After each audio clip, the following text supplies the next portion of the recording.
France اور Belgium نے بھی فلسطین کو بطور ریاست تسلیم کر لیا۔ فرانس اور سعودی عرب کی سربراہی میں دو ریاستی حل سے متعلق اقوام متحدہ کا اجلاس۔ فرانسیسی صدر نے کہا، فلسطین میں امن کا وقت آ گیا، ہماری ذمہ داری ہے کہ ہم دو ریاستی حل کا تحفظ کریں۔ بیلجیم کے وزیر اعظم بولے، فلسطین سے سفارتی تعلقات کا انحصار حماس کے مکمل غیر مسلح ہونے پر ہوگا۔ فلسطین میں صدارتی اور پارلیمانی انتخابات کے بعد ہی تعلقات قائم ہوں گے۔ فرانس کے اعلان کے بعد فلسطین کو تسلیم کرنے والے ممالک کی تعداد 151 ہو گئی۔ دو ریاستی حل سے متعلق فرانس اور سعودی عرب کی قرارداد کی 142 ممالک نے حمایت کی۔ امریکہ اور اسرائیل کی جانب سے اجلاس کا بائیکاٹ۔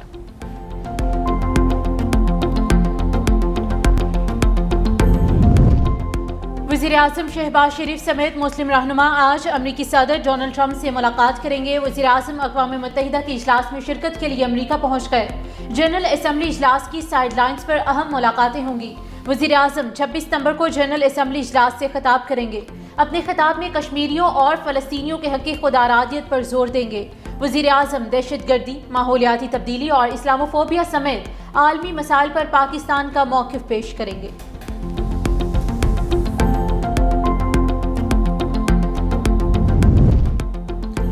امریکہ نے یورپی ممالک کا فلسطین کو ریاست تسلیم کرنا حماس کے لیے انعام قرار دے دیا۔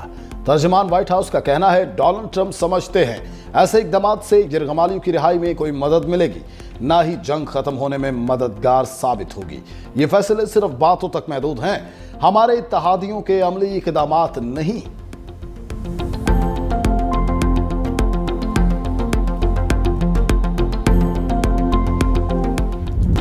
پاکستان فلسطینی ریاست کو تسلیم کرنے کے عالمی فیصلوں کا خیر مقدم کرتا ہے۔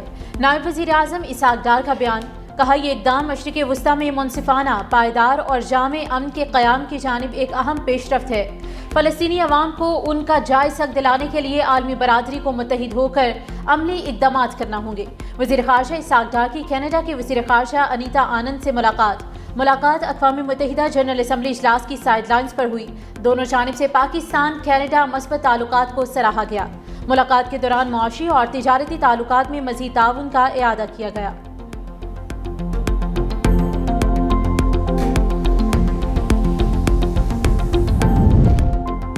فلسطینی ریاست کو تسلیم کرنے والے ممالک کو خراج تحسین پیش کرتے ہیں۔ سعودی وزیر خارجہ فیصل بن فرحان کا اقوام متحدہ کے اجلاس سے خطاب، کہا اسرائیلی اقدامات عالمی امن کے لیے خطرہ ہیں۔ غزہ اور مغربی کنارے میں اسرائیلی مظالم جاری ہیں۔ قطر پر حملہ اسرائیل کی جارحانہ روش کی تازہ مثال ہے۔ اقوام متحدہ کے سیکرٹری جنرل انتونیو گوتریس نے کہا، دو ریاستی حل ہی پائیدار امن کا واحد راستہ ہے۔ مغربی کنارے میں ہونے والے اقدامات کی کوئی جواز نہیں۔ اجلاس میں فلسطینی وفد کو نمائندگی نہ ملنے پر مایوسی ہے۔ ترک صدر رجب طیب ایردوان بولے، اسرائیلی مظالم کے خلاف کھڑا ہونا اخلاقی ذمہ داری ہے۔ نیتن یاہو حکومت کا مقصد فلسطینی ریاست کے قیام کو ناممکن بنانا ہے۔ اسرائیلی پالیسیوں کا مقصد دو ریاستی حل کو دفن کرنا ہے۔ فلسطینی عوام کو جلا وطن کرنے کی کوششیں کامیاب نہیں ہوں گی۔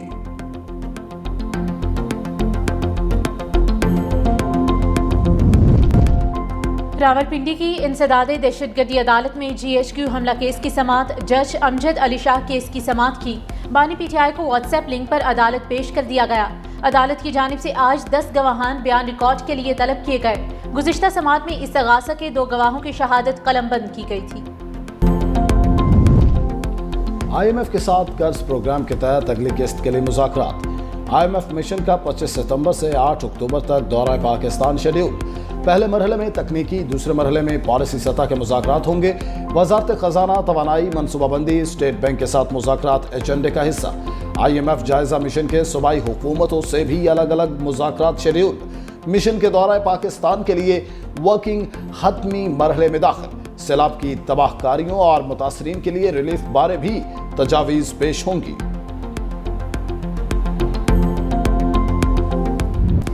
دریائے سندھ کے بہاؤ میں سہون اور مانجھد کے مقام پر اضافہ، سیون تحصیل کے مزید 5 دیہات پانی کی زد میں آ گئے۔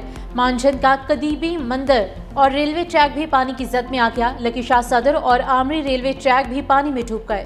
منظور آباد کے قریب رنگ روڈ بند ٹوٹ گیا۔ پانی منظور آباد شہر کی طرف بڑھنے لگا۔ وجہ پور کی رابطہ سڑک پانی کی زد میں آ گئی۔ علاقہ مکینوں کو مشکلات کا سامنا۔